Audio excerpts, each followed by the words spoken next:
안녕하세요. 모둠체스입니다. 오늘은 2021년 8월 30일, 8월 27일, 지난주 금요일이죠. CNBC 기사를 읽어보고 차트 분석을 해보겠습니다. 제목은 중국이 데이터 법률을 강화하는데 샤오펑은 규제에 찬성하는 측면, 즉 규제의 오른쪽에 있다고 말을 했습니다. 키포인트입니다. 중국의 자동차 산업에 대한 데이터 보호와 수집에 관련된 법률이 엄격화하고 있습니다. 샤오펑의 회장인 브라이언 구는 CNBC에 말하기를 샤오펑이 규제에 찬성하는 쪽에 있다고 말을 했습니다. 그리고 전기차 산업이 중국 정부 지지를 받고 있다고 했네요. 구 회장님은 샤오펑이 데이터 규제에 관련하여 강력하게 조직화되어 있다고 했고, 이 주제에 대해 정부 기관들과 긴밀히 상호 소통을 하고 있다고 했습니다. 그러니까 샤오펑은 중국 정부 정책에 순응을 하는 거고, 이로 인해서 최근에 있었던 중국 정부의 어떤 제재에 휩싸이지 않은 거죠. 자, 그리고 바로 샤오펑의 차트로 넘어오겠습니다. 자, 샤오펑은 2020년 8월에 상장 후에, 미국에 상장 후에 이렇게 이동평균선들이 정배열이 아니고 수렴되어 있는 상태에서 거래량이 급증하고 상승 갭이 출현하면서 20달러에서 74달러까지 이렇게 올랐습니다. 이 구간에서 이렇게 큰 상승 갭이 일어나더라도 너무 많이 올랐다고 생각해서 거래하지 않기보다는 이렇게 거래량이 급증을 하는 것을 보고 매수를 했었으면 20에서 74달러까지 가는 이 구간을 맞이할 수 있었겠죠. 그리고 이런 장대 양봉 후에 긴 꼬리가 만들어지면서 하락을 했습니다. 이 부분에서 매매하는 방법은 첫 번째 5일 이동 평균선을 밑으로 내려가는가, 그 관점에서 보자면 이 5일 이동 평균선을 밑으로 내려가는 순간, 그리고 흑산병이 나오는 순간에 매도를 생각을 했어야 합니다. 이 순간에도 이 매도해야 된다는 것을 감을 잡지 못하고 계속 가지고 있었다면 이런 데드크로스 되는 순간이라도 했어야 했는데, 한 번 더 반등을 해주었기 때문에 여기서도 매도 순간을 잡아볼 수 있습니다.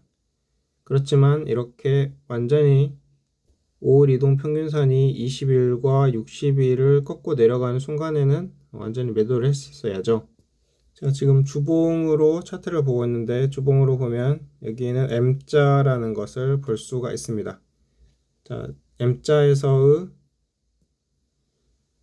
매매 요령은 이 추세선을 그려서 추세선을 내려오는 순간, 그리고 이렇게 한 번 더 반등하는 이런 순간에 매도 시점으로 잡아볼 수 있는데, 자, 여기도 추세선, 이 기준선을 이렇게 그리고 추세선을 그려서 내려오는 순간에 매도 포인트를 잡아볼 수 있겠네요.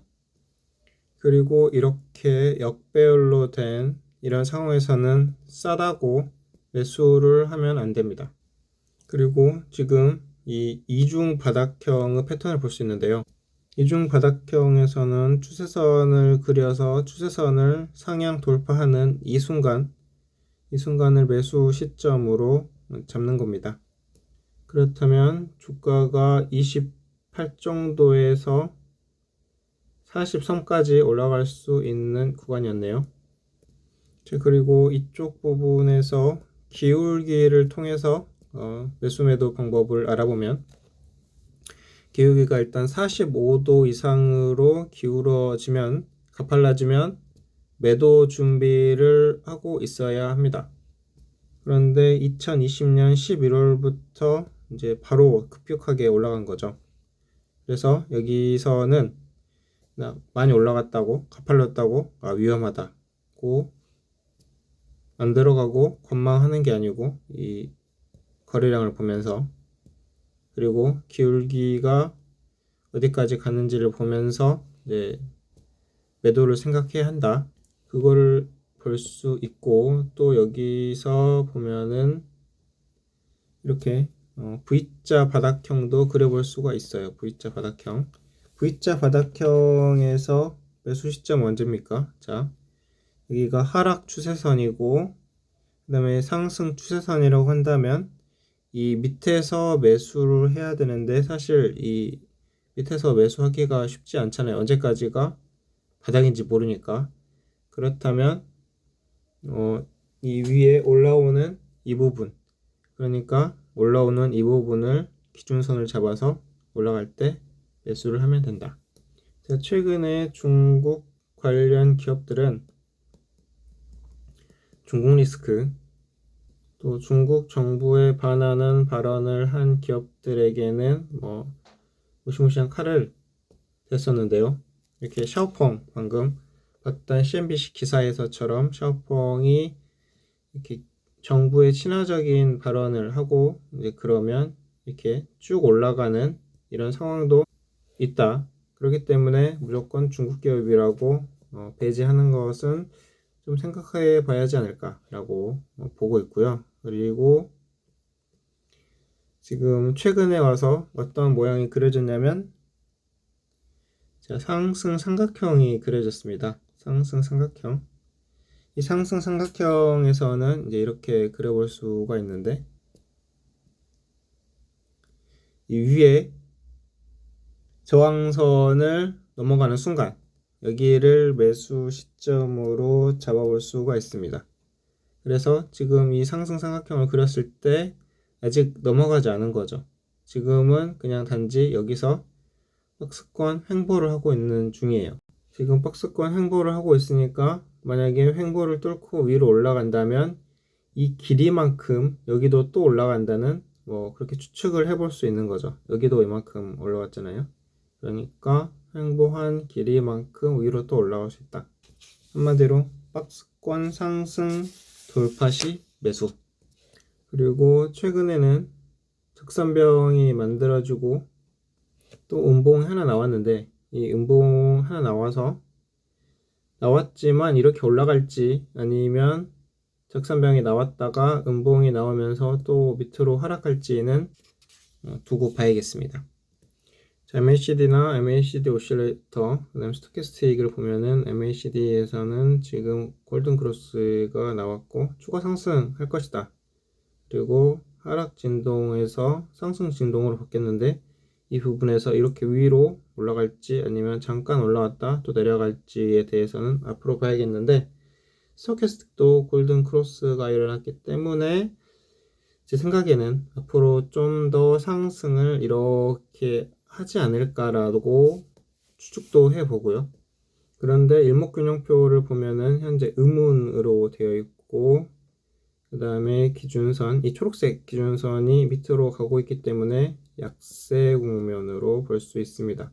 약세 국면에는 강력한 투자에 대한, 매수에 대한 그런 판단은 잘 안 서는 거죠. 자, 여기 매물대를 보고 계시는데, 현재는 이 파란색 그 매물대 안에 들어와 있다고 볼 수가 있는데, 지금 이 저항선 역할을 하는 이 빨간색을 위로 돌파해야, 그러니까 이 상승 삼각형을 기준선을 돌파해야 상승의 기로로 볼 수 있지 않을까. 그리고 CNBC 기사의 마지막을 보면 국제적으로 확장을 샤오펑이 해가고 있는데, P7 세단을 노르웨이로 수출을 했다고 합니다. 이번 달에 화요일에 한 거네요. 저번 주. 그래서 구 사장님이 말씀하시기를 유럽과 북유럽 국가들이 이런 전기차 보급이 잘 돼 있고, 그리고 기반 시설들이 잘 되어 있어서 진출하기에 좋았다. 그리고 선진 시장으로 먼저 진출을 하고, 왜냐면 차 판매가 좀 더 빠를 것이기 때문에, 그리고 좀 더 개발해야 되는 개발도상국들에 대해서는 좀 진출의 속도가 늦을 수 있다. 왜냐하면 빨리 성과를 보여야 하니까. 그렇게 해서 기사는 마무리되었습니다. 자, 여기까지 해서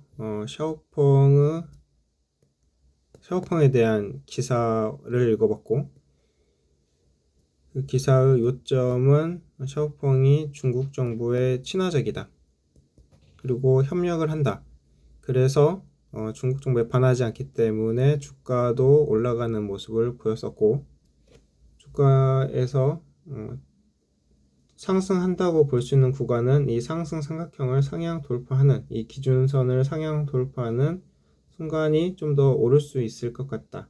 그리고 그것을 횡보 추세로도 봤는데, 횡보 추세대를 깨고 올라가는 순간은 이 횡보 추세에 갇혀 있었던 이 기간만큼 올라갈 가능성이 있다고 보았었고, 그 다음에 샤오펑이 노르웨이로, 그리고 북유럽 국가로 이렇게 선진 국가에 먼저 확장을 하고 있다.